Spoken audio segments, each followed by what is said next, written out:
A man has been charged after a woman was rushed to hospital with burns to 38% of her body after she was allegedly set on fire before a car exploded. This happened in Perth's Outer East. Police were called to reports of a car on fire near the corner of Honey Street and Mill End in Mount Helena, around 35 kilometers east of Perth CBD. This happened at 6:25 p.m. Friday. We're told that witnesses nearby heard multiple explosions before police found a blue Holden Commodore on fire with 2 people suffering burns. Neighbors said that a woman was seen running around 100 meters from the scene. She was screaming and she was on fire whilst tearing clothes off of her body before the neighbors rushed to help to assist the woman on fire. So I'm going to praise the neighbors for doing that. It must be a very scary situation to be in. One minute you're minding your own business, the next you hear multiple explosions and a woman literally on fire running, try to disrobe herself to save herself from burning and perhaps even dying. So thankfully she hasn't died. Back to the article, we're told that the RAC rescue helicopter was needed to fly the 33-year-old woman to Fiona Stanley Hospital with partial thickness burns, which are also known as third-degree burns, which covered 38% of her body, including her face. So hopefully her treatment is successful. Hopefully a lot of the scarring subsides, but I think being realistic, she is going to sustain lifelong visible injuries and perhaps including her face. So this is going to be something which regrettably there's a strong likelihood will remain with her for the rest of her life. We're told that the woman's 42-year-old recently separated ex-husband was taken to the same hospital with superficial burns. So apparently the ex-husband, who is seemingly allegedly the guilty party, he's been charged with aggravated grievous bodily harm. Don't know why he's not being charged with attempted murder. I'm not a legal guy myself, but I'm concerned that aggravated grievous bodily harm is not a sufficient charge. Why not attempted murder? That would be my question as a layman. But he's going to be fine. Isn't that great? Hopefully you can identify the sarcasm. He's only suffered superficial burns. So he's inflicted grievous bodily harm, allegedly, on his ex-wife, only minor harm to himself. So we're told that he was discharged from hospital, at which point he was taken into custody. We're told that there was violence within the relationship. Clearly this was an act of violence, setting somebody on fire. Yep, that's violence. So I'm reading in between the lines and presuming, could be wrong, but I'm assuming that there was an ongoing history of domestic violence between the couple is my guess. Could be wrong. If I am, so be it. And with that, the Daily Mail article that I've used as a primary source asks us to contact Crime Stoppers if we have any information in regards to this particular incident, and reminds us that there is a helpline in relation to domestic violence in Australia. So if you or someone that you know is a victim of domestic violence, you are able to call 1-800-RESPECT. That is 1-800-737-732, a free call to get some support in relation to domestic violence that you or a friend may be suffering, someone that you know may be suffering. That's pretty much all the information that we have. I do hope that the woman is able to make as much of a recovery as is possible, as is feasible. Let's hope that she's able to cope with the trauma that will be induced. We're not told of a GoFundMe. I am a fan of GoFundMes. I know that not everyone is. I'm a fan of enabling victims of crime to be able to receive funds, because there will be expenses for this young woman.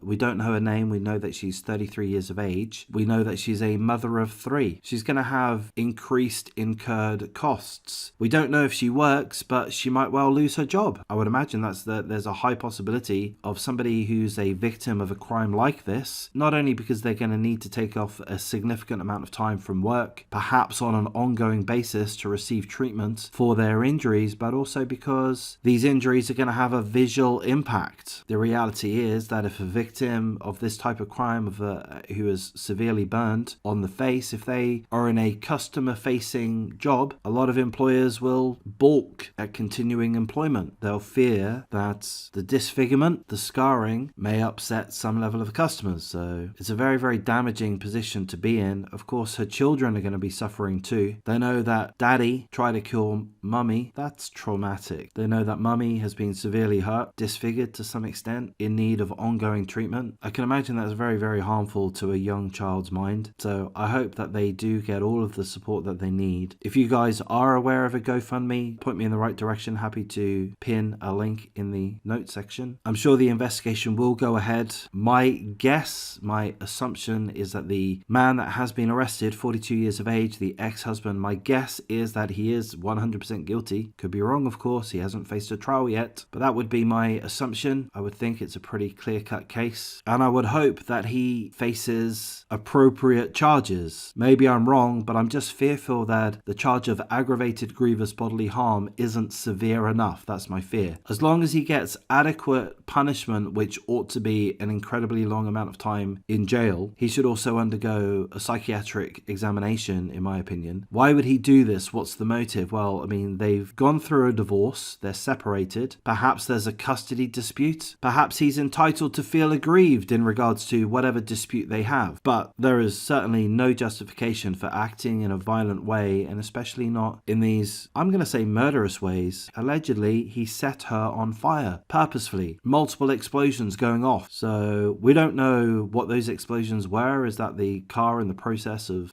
blowing up because of the fire which is occurring within it? That could be it. Or perhaps he had some explosive devices. We don't know. But yeah, I just hope that he is charged appropriately. I'm going to wrap things up at this point. If you appreciate the coverage, please do like, comment, subscribe, share the video as you see fit. Take care.